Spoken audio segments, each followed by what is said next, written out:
السلام علیکم ورحمۃ اللہ وبرکاتہ۔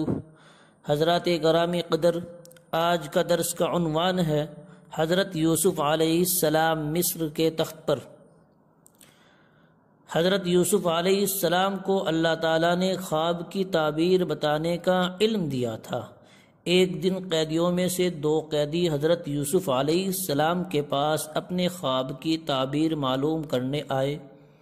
ایک نے کہا کہ میں نے دیکھا کہ میں انگور سے شراب نکال رہا ہوں۔ دوسرے نے کہا کہ میں نے دیکھا کہ میرے سر پر روٹی کا ٹوکرا ہے اور پرندے اس میں سے کھا رہے ہیں۔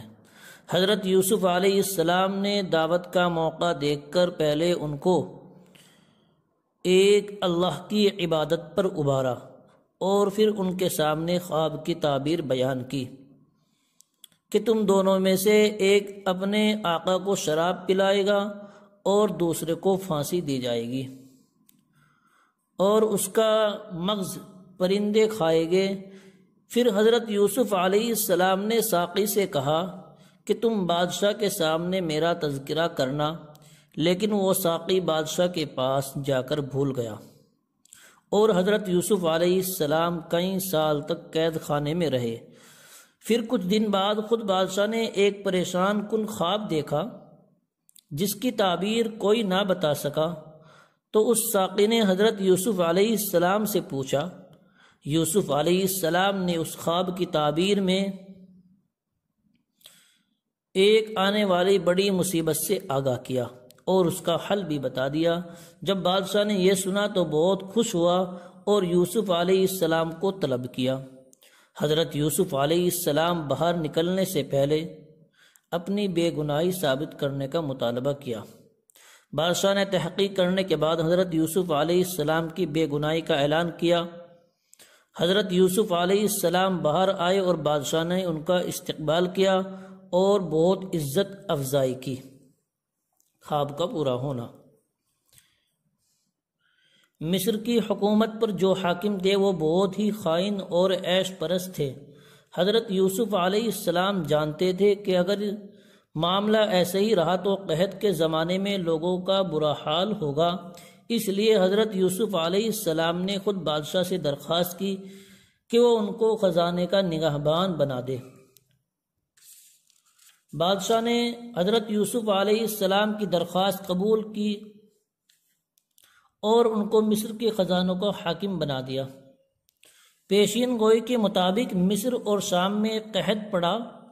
لوگ جگہ جگہ سے غلہ لینے کے لیے مصر پہنچے۔ یہ خبر سن کر حضرت یوسف علیہ السلام کے بھائی بھی پہنچے۔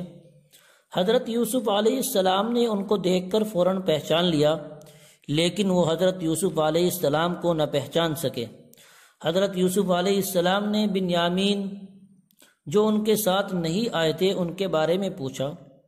جواب میں انہوں نے کہا کہ والد صاحب ان کو اپنے سے دور نہیں کرتے، اور اس کی وجہ بتائی کہ ایک دن بنیامین کا بڑا بھائی ہمارے ساتھ جنگل گیا تھا، وہاں بھیڑیے نے اسے کھا لیا، اس لیے والد صاحب ہمارے ساتھ اب بنیامین کو بھی نہیں بھیجتے۔ حضرت یوسف علیہ السلام ان کے جھوٹ کو خوب جانتے تھے، لیکن وہ خاموش رہے اور آئندہ بنیامین کو ساتھ لانے کا مطالبہ کیا۔ بھائیوں نے پورا معاملہ والد صاحب کو سنایا۔ دوسری مرتبہ بنیامین کو ساتھ لے جانے پر کسی طرح وعدہ کر کے حضرت یعقوب علیہ السلام کو تیار کیا اور بنیامین کو لے کر مصر پہنچے۔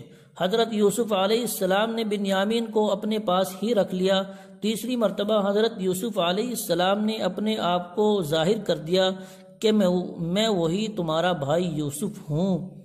جب بھائیوں کو حقیقت کا پتہ چلا تو وہ بہت شرمندہ ہوئے، لیکن حضرت یوسف علیہ السلام نے ان سے کچھ نہ کہا، بلکہ انہوں نے کہا کہ تمہاری تمام غلطیاں معاف ہیں، اب اللہ تعالیٰ بھی تم کو معاف فرمائے گا، وہ بڑا مہربان نہایت رحم کرنے والا ہے۔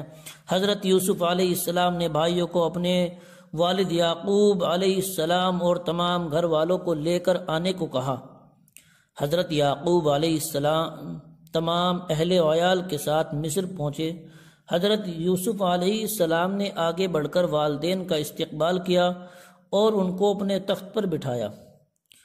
پھر جب حضرت یوسف علیہ السلام کے سامنے جھک گئے، حضرت یوسف علیہ السلام نے کہا کہ یہی میرے خواب کی تعبیر ہے۔ اللہ تعالیٰ نے میرا خواب کو سچا کر دیا۔